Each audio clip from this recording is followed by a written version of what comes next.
Hello. So I'm going to be kind of looking all over the place here because I have notes. I'm just going to put it out there. I'm going to make sure I don't miss anything. And even with the notes, I'll probably miss it. So I'm going to start out by naming four movies, okay? So 2010's Monsters, 2011's The Gray, 2011's Cabin in the Woods, and 2017's It Comes at Night. Okay, so what do these movies have in common?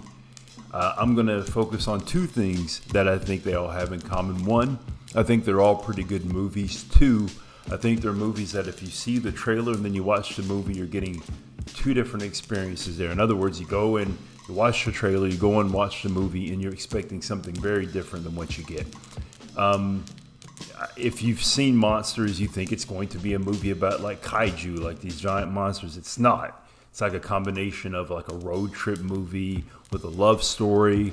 The Gray is this kind of existential, dramatic piece, very thinky. You think it's going to be Liam Neeson fighting wolves, and not really. It's not about that.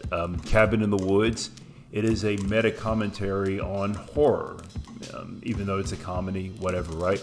And then It Comes at Night. You think it's going to be some disease or some monster. What is it that comes at night?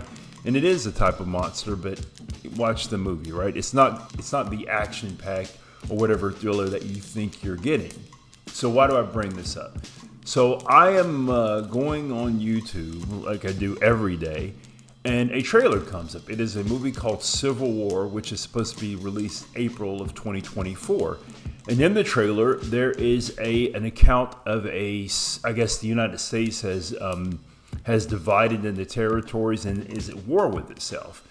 And you have Nick Offerman, he's the president, he's giving a speech, and you see a few actors that look familiar. You have Kirsten Dunst, and his name is Jesse Plemons. And, oh man, it looks exciting. And one thing that kind of sticks out is they say how California and Texas have joined forces, which everyone's like, what? How could that happen, right? Well, the thing that sticks out to me about this movie is who's directing it and the studio that's releasing it. So it's directed by Alex Garland and Studio A24.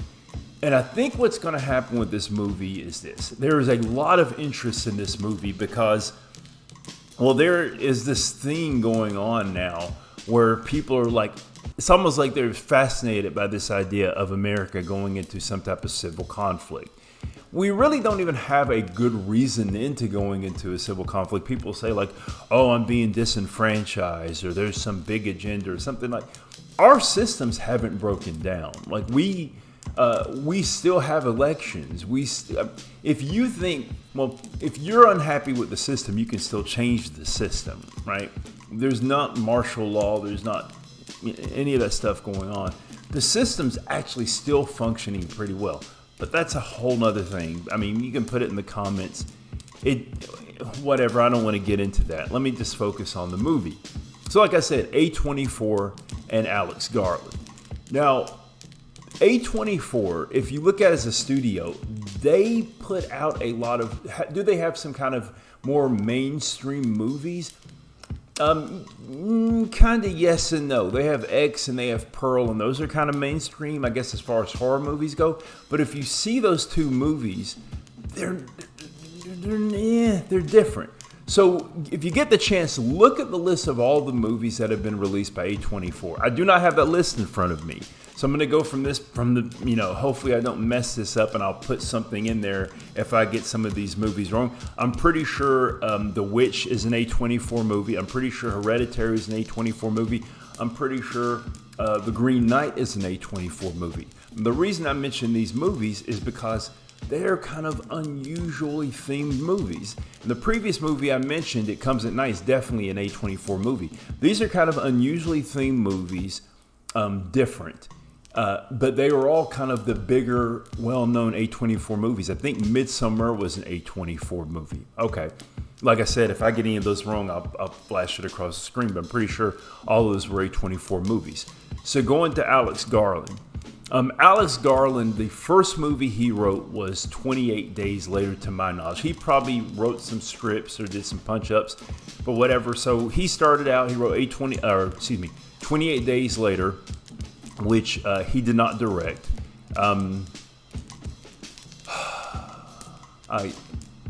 I'll put who directed that. I know it's the same individual who directed Slumdog Millionaire, and I'll put it there on the screen. I didn't mean to bring it up. I'll think of that in a second probably. But I know it's the same man who wrote or directed Slumdog Millionaire. And also see, now I'm going ADHD brain. The same person who directed 28 Days Later, I know directed Slumdog Millionaire, I know directed Trainspotting. For some reason, I'm going blank on that, and if I think about it, I'm going to pause and think about it now. He wrote Sunshine, referring to Alice Garland. He wrote he unaccredited wrote 28 Weeks Later, and then wrote Never Let Me Go. He wrote those. So the movies that he actually directed were Dread, Ex Machina, Annihilation, Men, and now Civil War. And apparently he is unaccredited for Dread, but he pretty much directed that, right? Now, kind of focus on what's going on here. The last two movies, or let's just say the last three movies that Alex Garland has directed, Ex Machina, Annihilation, and Men, in that order. I don't know any other way to describe them other than to say they became more and more unusual. Now, all of these movies are good. Ex Machina is a great movie.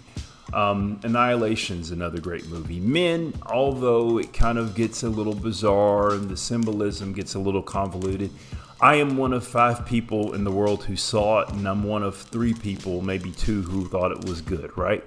My thing is that, and also, he wrote and directed a television series, which if you read it looks like Devs, but it's actually Deus.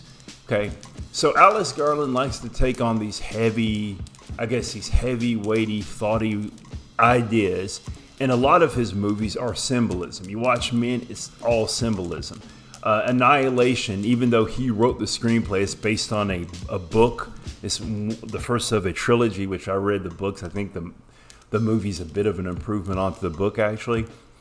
Ex Machina, I don't know if it's based on a book or not, but there's a lot of symbolism going on. So, coupled with the fact that Alex Garland likes to write kind of these abstract, kind of thinky movies where, I guess they're supposed to be thought-provoking, and the fact that it's being released by A24, I think a lot of people are going to see this movie Civil War, and they're going to be possibly a little disappointed by it. That's just what I think. So, and by the way, Danny Boyle, I just clicked on it. It was Danny Boyle who directed 28 Days Later. So my prediction is, as exciting as the initial buzz is for Civil War from watching the trailer, I think when people watch it, it's going to be like, Monster. It's going to be like The Gray. It's going to be like Cabin in the Woods, where people go in watching this movie expecting one thing and get something very different. So people I think are going to be disappointed in the movie. Now, let me be clear. I have watched every Alex Garland movie with the exception of, there's one movie of his, and when I say every movie, I mean every movie that he's written and directed with the exception of Never Let Me Go. And I've been, I would say never disappointed. I was slightly disappointed in 28 Weeks Later when I first saw it, but I still think it was a good movie. So, and I thought Debs or Deus was a great series. And even the people, the people who are going to be in Civil War, he's had a few of them in his work before. And I've seen all these people. Nick Offerman's great. He was in Devs. Blah, blah. Everybody knows Nick Offerman. He's Ron Swanson from Parks and Rec, but great actor, and Kirsten Dunst, So I think Civil War is going to be a good movie, but I will say, despite them showing the Lincoln Memorial being blown up, I don't think it's going to be the movie people expect it to be. That's just my prediction. So, not saying it's going to be a bad movie. It's just not going to be the movie that people think it's going to be based on the trailers.